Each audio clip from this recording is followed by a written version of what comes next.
Here at T-Rex Arms, we talk about firearms quite a bit and mindset and ideology and stuff. But there are other tools that we allude to and rarely get into, like automotive stuff.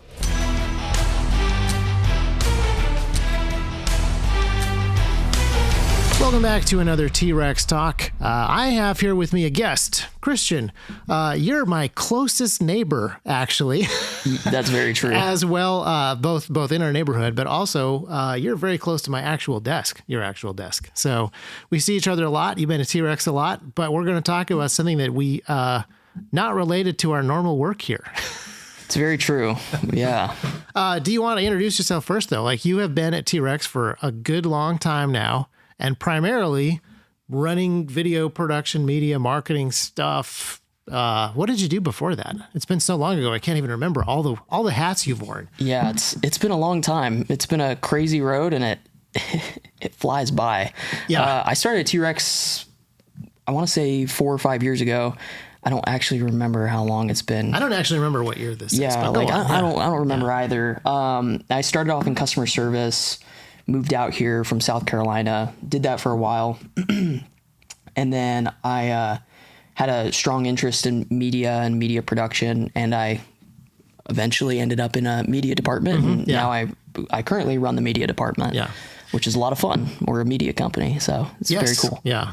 All kinds of stuff. And I think that was always the plan for you. But customer service, for those of you that don't know at home, customer service is a great way to get people into the company, familiar with customers, answering questions about all the products. Yeah. So, so you, prior to working at T-Rex, you had a lot of gun experience, but you've been doing all kinds of, I don't even know what to describe it. It's not moto sports necessarily, but stuff related to vehicles and wheels and getting off roads. Yeah. I don't really know how to describe it either.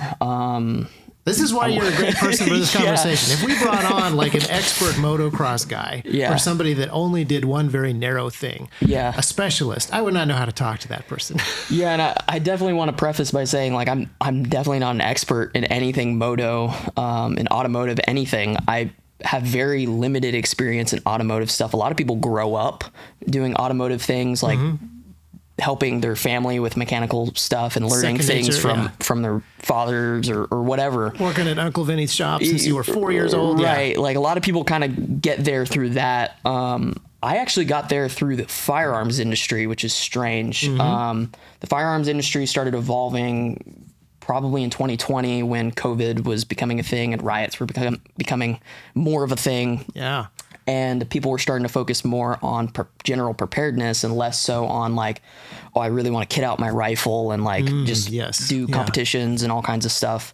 I started kind of watching overlanding content back in 2020, and I found it very fascinating coming from more of the firearms side of things, because it was just like one step away from preparedness. Like, you have people building out these rigs to go out in the middle of nowhere and live out of them for days at a time. And it's like, that is preparedness.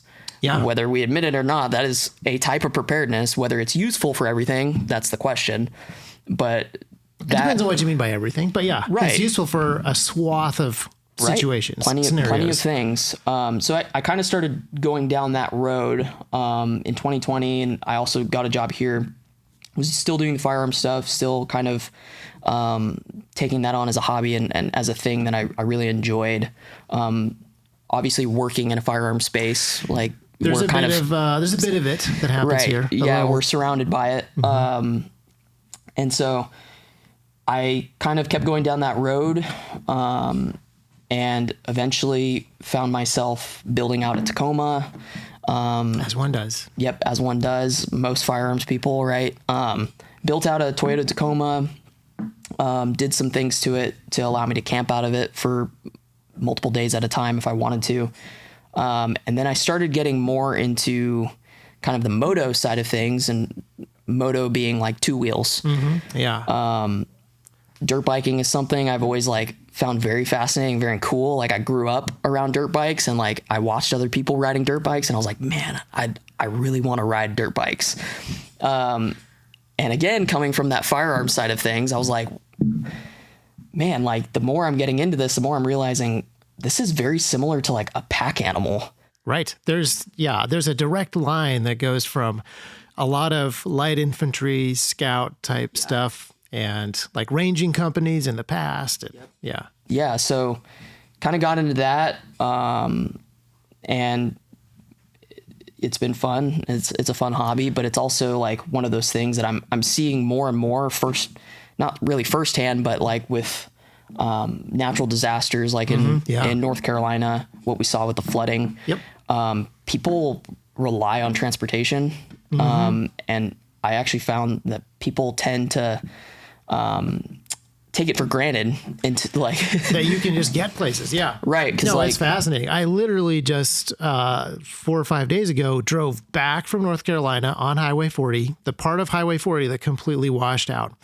And at the time that was, now it's back open, one lane only, one way each way. And you can see huge chunks washed away. But if that had just happened and we were trying to figure out what was going on, even with my limited skills, I would much rather take a dirt bike up along the edge and scout out what is happening along that particular route through those draws than like any heavier vehicles for sure. Yeah, for sure. That's kind of the cool thing is there's a lot of different types of vehicles. There's a lot of different flavors of mobility, if you want to call it that. And they all serve a different purpose and they all can be useful for different things. Most of us are used to cars. We rely on it for our normal infrastructure as a society. Like we have to use cars to get places. Right. Yeah. Most of us, right? Most of us. Yeah. I have ridden my bike into work a couple of times, but the road, it's not the it's best. Not far. It's not far, but it's still a lot of traffic and no shoulders and very windy curves because it's Tennessee. Yeah. Yep. It's very true. So, but you often ride a bike to work, but slightly different bike. Yeah. I have a gas bike. It's just a Honda CRF 450 RL. For those of you who are wondering what that is, it's basically just a plated dirt bike. It's totally street legal, but it has the suspension, the tires, the travel, everything you would expect from a just normal non-road use dirt bike. Yeah. And I spent a lot of time driving that to work and kind of commuting around with that. And it's super handy. I don't think I will ever go to a dedicated street bike because there's been times where cars have slammed on their brakes and I'm able to like go off into the side of the road and be totally fine. Right. Yeah. The road from our neighborhood to work is not the only road that doesn't have shoulders around here. Yep. Well, you do have shoulders. It's just this much other gravel? People's People's yards. So yeah, there's a shortcut that you can take across the golf course. Just FYI. Absolutely. Yeah. Yeah. So it's kind of cool. I really thought with dirt bikes, the big thing that was fascinating to me is they're just so narrow. Kind of going back to that concept of like a modern pack animal. For years, people have used horses for getting around, and horses can go a lot of places. Yeah, and mules are also heavily used around here as well. Mules have significant carrying and rough terrain capability. And now, one advantage that a pack animal still gives you is it can forage. It can find fuel as you go, which a gas bike cannot do. But you also have another bike, which is not a gas bike. Yep. If you had enough solar panels on your house, that thing could stay topped up. I was trying to go for a horse analogy. It doesn't quite work. If you had enough, pasture in your backyard, you'd keep a horse fed. A couple of solar panels on top of your My shop. Yeah. Your shop, you could keep a number of your electric vehicles fully fueled. Yeah. So explain your electric bike, because so it's a Zero FX. It is fully street legal, just like the other bike. It is basically the equivalent to like a 450 gas bike. It has like a top speed of 80 miles an hour. It can totally keep up with traffic. It's very capable off-road. It is a little bit on the heavier side. But it's cool because it's a very manageable power delivery versus a gas curve. Versus a gas bike. You have to kind of control your traction with a clutch. With electric, it's just all in the throttle, and that's super handy. But it's also cool because if there's a gas shortage, you definitely could charge it with solar panels if you really wanted to. You could do a lot of things to keep that bike going, and you could do that. Yeah. I've looked at the math. So I have a much weaker, smaller, like mountain bike. And that is really useful for certain things, but it turns out it's not so good on the road. It's much better off-road, running at much lower speeds. And it has a much lighter, I mean, it's still not light. It's still like 70 pounds, and it's Electric's heavy. Electric is heavy. And this is, but it is a battery that I could keep this battery topped up with a pretty small solar panel, like keeping this in one of the little tiny sheds that's on my property. It could be charged during the day really simply. So there are some opportunities with electric for resiliency if your range is shorter. Now, Zero also makes a road bike, a road version of your bike. They make a couple different road bikes. Yeah, and Noah has the one that's closest to yours, I think. So what's FXE different? What's FXS. different about yours? Because you can put off-road tires on their regular bikes, but you have some extra changes. Yeah. So my bike from the factory from Zero, it comes with off-road tires. They're not at all the best off-road. It never is when it comes to a dual sport bike. Yeah. And it also comes belt driven. I actually snapped the belt I think it was the second day I had the bike. I jumped it and snapped the belt pretty much instantly. I was going to say, I love how quiet belts are, but they have a weakness. And their weakness is its weakness. Yep. Yeah. They are super quiet. The bike was very quiet when it had the belt. Yeah. And I can tell the difference when you go by my house or Noah. Yep. The bikes sound identical except the belt and the chain. Yep. The chain is definitely louder, but the chain is durable. It can do the stuff like the jumps. Yeah. Yep. It can do stuff like jumps. It can handle, rocks getting stuck in it or whatever. If you're slamming it on rocks, depending on the terrain that you're going on, you can get pretty crazy with these bikes. But the cool thing about the Zero FX, I guess what drew me to that is it is the commercial civilian version of the Zero MMX, which is the contract e-bike. Yeah. And that's super fascinating to me. Like, mobility has always been a thing, obviously for civilians, for rescue units or whatever, but it's also been a thing for the military. And we're starting to see electric going into that side of things as well. And there's kind of two drivers for electric. Like, did you see, it was maybe a couple weeks ago on Twitter, just people demanding, like, the military needs to be more green. We need electric tanks because of the planet. We have to save the planet while we, nuke our enemies into oblivion. We need to make sure we're carbon neutral when we go to war. Yep. And there are vehicles where electricity powered vehicles just doesn't make sense. But then there's others where being able to charge in the field, being able to keep lower sound signature, being able to keep, really high torque and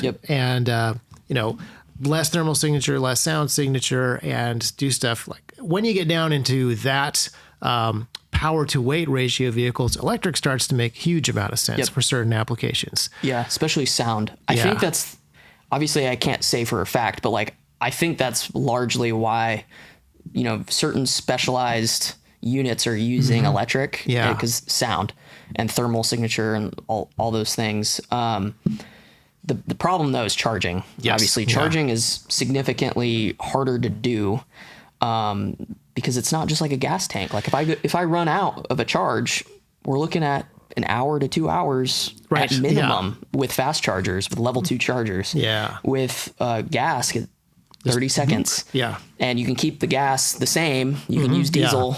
In the military, they're just using diesel for everything. Yeah. And it's consistent across the board. Yeah. What's cool to me is I don't know if you follow them, but First Recon Battalion on Instagram. Yeah. They post a bunch of pictures and videos with some of their mobility setups, and they're using razors or side-by-sides, and they're loading down all their gear in the side-by-sides. They're 4-seaters, and they have Zeros, the Zero MMX strapped to the back of it. Nice. And so they're able to kind of get around and then deploy the bike, go off silently, do recon, do whatever they need to do surveillance.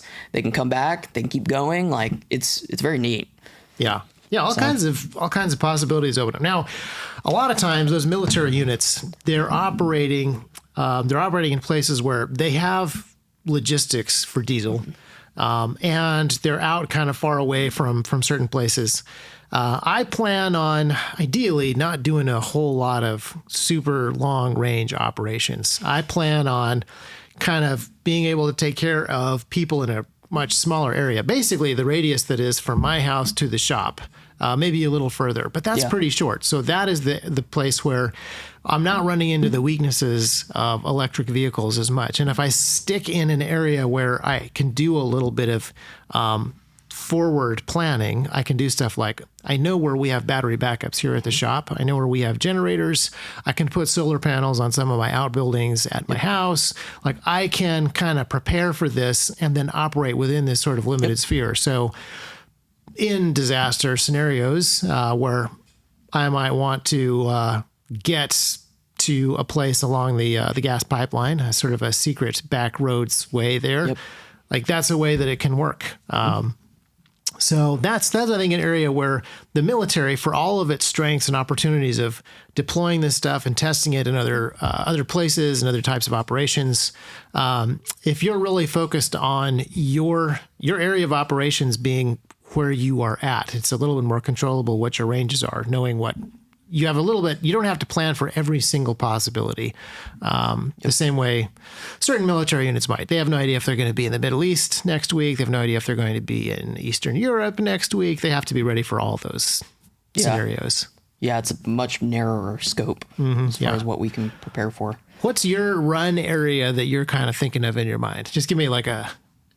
for the sake of operational security, you should probably just give me like a radius in miles and not like specific battery landmarks. Life or battery life, or like where are you? How far are you comfortable going? Like, let's say we have a natural disaster. I come to your house. I'm like, hey, let's scout around and make sure people are okay. You take your electric bike. What's your run area like for you? Comfort level too. Man, no, I would say no more than 15 miles because you got to think about.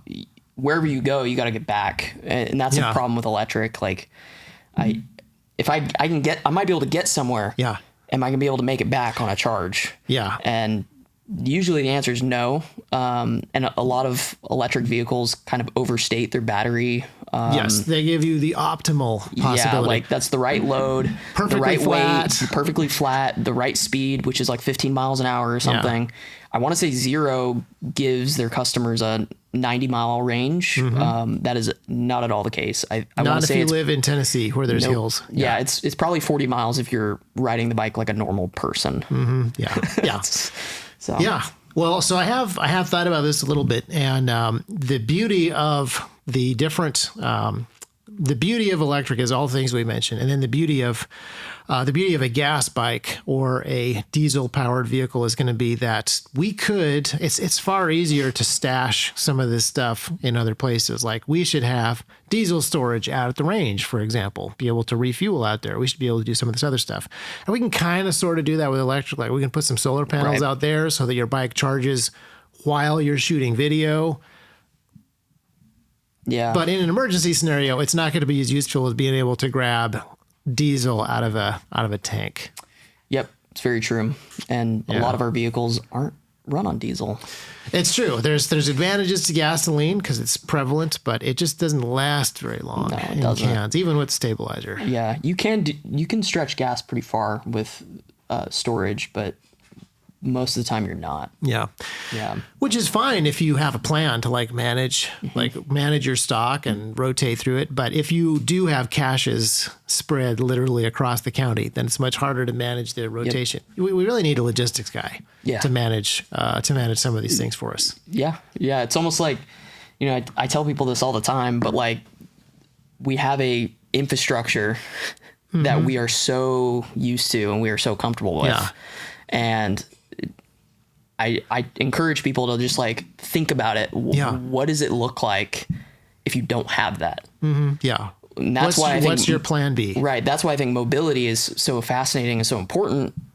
Getting places is super important. Mm-hmm. Yeah.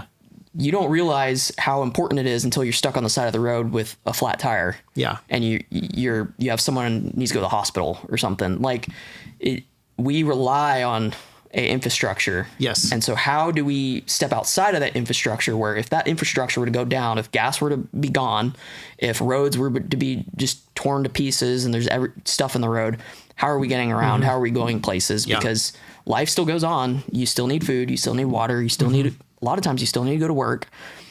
So like, people still need to be rescued. How, like, what's the plan? Are people thinking about that? Yes. Yeah. And yeah, a lot of times people aren't. And this is a good one to talk about, because like when we have the communications conversation, when we talk about radio, there's a lot of people who the first thing they ask is like, I need a radio. Which radio do I buy if I want to talk to people who are 500, 600 miles away? Like, look, I get it. You want to be in touch with your family that's 500 or 600 miles away. But if you can't get there, there's a limit to what you can do being in touch with them. So let's say your disaster response radius, your run area is going to be like a radius of 15 miles. Those are the people that you can go help on your bike or scout or look for stuff. You may not need HF radio that goes over the horizon. We can probably just keep in touch over GMRS. We can probably just do UHF, VHF handheld radios at that range. Now, obviously, you have more vehicle capability than that if you keep half a tank of gas in your fuel and never let, half a tank of fuel in your gas tank and you never let it drop below that. That's great practice. That's however much half a tank of gas gets you in your particular car. But you're still expecting that like roads are intact. And a lot of times roads are not passable. So being able to do even that super short range communication, like, I get it. I love the inReach devices. I can talk to people on the other side of the world, like literally pull this thing out of my pocket and it's super cool. Talk to another country on the other side of the world. That's super cool. But oftentimes I just need to talk to your house, which I can almost yell to and just be like, is the power still down? Like, because you could literally see the power poles down between our houses last time. A smaller run area is probably what you want to focus on first and really make sure that you've thought through some of your options, possibilities, before you get into talking to folks on the other side of the continent. Yeah. Amazing capability, but it might be lower on your to-do list than being able to talk to actual neighbors, people on the way to work, people in our larger run area. And you've been here long enough that you've seen some actual disasters and you know like what the weak points are. Like, which roads flood. Yep. You know some of this stuff now. Yeah, it's definitely like a repeated thing. Yeah. If there's a major storm, I know where it's going to flood. Yeah. Supposedly, we've had, I don't know, like 4 once in a century floods since I've been here. So yeah, it's kind of wild. Yeah. I will say, whenever it does flood, I tend to find myself going towards the flooding, after the fact, just to kind of see like how bad is this? Like, I want to see like, could I get through this? Like, I want to attempt it. Like, what does this look like? Because it's not everywhere that you have that kind of problem, and I want to be prepared for that sort of thing. Right, and just to get eyes on like, when this happens, what are the downstream effects like of a flood? They're literally downstream, but like what happens next? Also last week we had a lot of power out in the county. We did. Because a substation caught on fire. So like these things happened a lot of times without warning, there was no bad weather, but as we were driving out of town, there was this gigantic column of smoke. And as I got closer, I was starting to try to figure out like what it was. And it's that electrical power station. Yep. Yeah. And we were running, I think they put out a notice just saying like, hey, we're running on 1 substation out of 2. Yes. We are essentially giving everyone power, but it is like working extremely hard to do that. We are redlining the grid right now until we can get repairs. Just shows you like how fragile our system is. Like anything can happen, and it happens all the time, especially in rural areas. Like we get boil warnings on occasion. Yep. We get flooding on occasion. We get, things exploding. We had the what was that gas? The gas pumping station up the road had an explosion. One exploded. Yep. Yeah. But that being said, I still love having the gas pipeline nearby because it is a great set of back. They're not roads, but not roads. And I believe it's public. Yes, kind of. It's you can definitely ride vehicles along there if you have enough torque. So of all the stuff that you have, because you've tinkered with a lot of stuff, you have different trucks right now. You have electric and gas bikes. You're also tinkering with some side-by-sides right now. You have some experience a little bit across the board. Not everybody has to go and do literally everything that you're doing, but where would you start for people that want to dip their toe into this area or have a little bit more capability? Like, in some ways, bikes are the best because they are a cheaper way to get into, but they're also kind of dangerous. Like there's a minor, like there's like a minor chance that you kill yourself pretty quickly on a bike as you're learning. So like, where would you advise people start? Well, I think it depends what you're trying to do and where you're trying to go. My gut is just, I knew you were going to give me an it depends answer. Yeah, my gut though is like, for most people, get a bike. You don't need a fancy one. You don't need like a cream of the crop $10,000 dirt bike. You don't need a $15 or $15,000 e-bike. You can get a Sur-Ron, a Talaria, e-Ride. You can get one of those. They're probably all made in the same factory in China. They're relatively inexpensive for now. Which is another thing. Like tariffs, if you're going to do this thing, like maybe this is what pushes you. If this has already been on your to-do list, maybe this should push you to be a little more, take a little more action, maybe right now. Yeah, absolutely. Yeah. The e-bikes though, there's really no barrier to entry. If you can ride a bicycle, you can probably ride an e-bike. And you will instantly appreciate where you can go with it and how much you can use it. And if you do get an e-bike, what I would encourage people is use it, take it on trails, find places you can take it. The smaller ones are only like 100 something pounds. The battery comes right out and it's 100 pounds. You can pick it up and throw it in a minivan or in a sedan. I've seen people do it. Yeah. And you can go places with it. They're quiet. They're easy to work on. And you will instantly have more capability. Yeah. Now the question is, do you want to increase that over time? Yeah. Are you trying to get better at something? Are you trying to get better at a skill? Because the problem with two wheels is it is 100% a skill-based, thing. The more skilled you are, the more prepared you are. Yep. Which is difficult, especially if people are into guns. They spend a lot of time dry firing, going to the range, shooting matches, doing whatever. A dirt bike, getting good on a dirt bike or two wheels is going to take the same amount of effort, if not more. And it's much riskier because you can't break bones. Yeah. So that's the easiest thing to kind of get into is a bike. Obviously we talked about side-by-sides. There's electric side-by-sides now. I'm playing with one right now that Volcon sent me to mess with or sent us to mess with. That's true. They sent us this thing to mess with, and I haven't really messed with it yet. So yeah, it's been sitting in the shop. We should actually probably like make some content. Yeah, it'd be fun. It's super cool. If you're interested in this kind of stuff, like make sure you comment so that it gives us the like motivation to actually do the thing that's on our to-do list. Yeah. But yes, well, side-by-sides, I want to love side-by-sides, but side-by-sides are as expensive as I think cars should be. Yeah, correct. Especially electric. It doesn't change the fact that cars are way more expensive than I think they should be. They still feel really expensive to me for what you get. Very expensive. Cars are getting more and more inexpensive. And side-by-sides are also very expensive.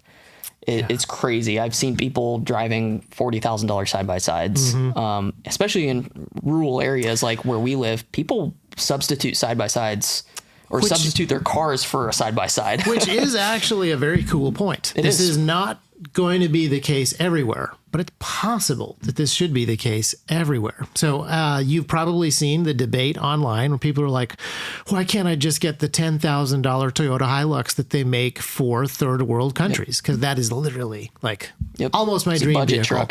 Truck. And it cannot be used as a vehicle here in the States because of the CAFE restrictions and various EPA things and various import laws. But there's nothing stopping you or I, or you and I, or maybe you and I and probably 24 other people here at the shop from importing those.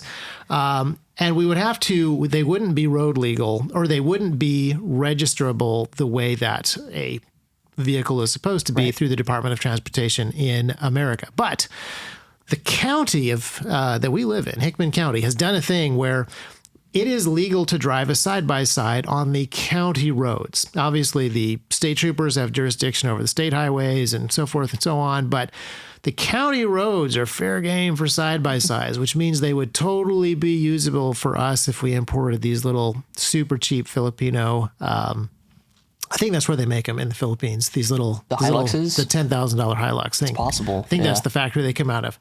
But like, yeah, if we imported some of those and we got them on a ship and we drove them up the Mississippi River to the part of Tennessee that touches the Mississippi River, they would not do any interstate commerce and they would stay on county roads and they'd be 100% legal for that private farm county use type stuff. Yep. And I kind of see more and more of this happening. Like right now, I think that the pressure for Hickman County to allow side-by-sides drive on the road are people that have invested $40,000 into they live in a single an wide, amazing $40,000 Can-Am side-by-side, and they want to drive it off-road, but they also want to drive it to the off-roads on the county roads. I think that's how that thing got passed. But as EPA restrictions get heavier and cars get more expensive and also heavier, I'll bet more counties will make it easier to do things on county roads. And maybe states will make it easier to do things on state highways. And that will let people bypass some of these federal restrictions, maybe. And that is the way that you may not be able to get around certain things, so you just let the big restrictions get so big that you lift them at the bottom. And then you start to have individual states allowing import of certain things and use of certain things. And who knows? Maybe that's the cycle. Maybe that's the future. Yeah, it's very possible. And it goes back to, you know, what's your circle? Like, what's your radius of like where you're trying to be prepared? If I try to stay in Hickman County anyway. Right. All I need now is a vehicle that's not allowed to leave. And that's just more excuses for me not to run errands all the way into Nashville. Yeah. So yeah, if you want a vehicle that's helps you be prepared for natural disaster or whatever. If natural disaster does strike, do those laws even apply in your county? I mean, do people enforce them? Because I think people are more worried about recovering disaster than, you know, I don't want to say around useless here. laws, but Around here, people have been extremely understanding of that stuff. Now, if it gets bad enough that FEMA gets involved, FEMA is very famously not understanding of very uncompassionate in general. But around here, I've seen kind of crazy stuff, and cops have just been like, hey, I get it. This thing is going on. And so Godspeed. Which is what you want from your local community is a level of understanding. So, absolutely. A little bit of grace goes a long way. Yeah. Well, thank you so much, Christian, for being part of this conversation. For you and me, it's an ongoing conversation. As far as this, as far as the podcast goes, I am curious to know if people have other specific questions. You're nearby, so we can continue to have this conversation on the podcast. We have to. If we now we should make a plan around some video stuff with going into a little bit more experimental things, maybe. But absolutely. I really appreciate your thoughts on this because you have experimented with so many of these different things, high cost things, low risk things, high risk things, different fuel sources. So I would, and this, I used to give homework assignments at the end of podcasts. For the guest? No, okay. No, because you've already done all the homework. In fact, I should be doing more homework on this. But no, for the listener, the third chair over there, the listener should do some homework. Think a little bit about what your run area is, and that should be based on a bunch of things. It should be based on your knowledge of the terrain, the vehicle that you have to get there, the supplies that you have, the contacts and the people that you know. In a disaster, how many people could you actually help, and sort of which directions would you go? We sell a book by Mike Shelby called the Area Study Handbook, I think is the name of the book. But it's all about doing an area study, which we have yet to properly do for our county. We just have kind of like head knowledge of where people live and what roads usually wash out, which is very important. But like that book explains how to do a proper area study of this stuff and write it down. And so, I guess this is a homework assignment for us. We should probably do an actual area study. But the guest should also do an area study and think about mobility as it ties into all of this stuff. If you're listening to this podcast, you've already thought about defensive stuff. You already thought about protective measures. You probably already thought about food and water and medical supplies. But yeah, I like broadening it to mobility and wider community involvement. So, yep, me too. Very cool conversation. It is. Thank I you, love Christian. having this conversation. Yeah, fantastic. Yeah, anytime.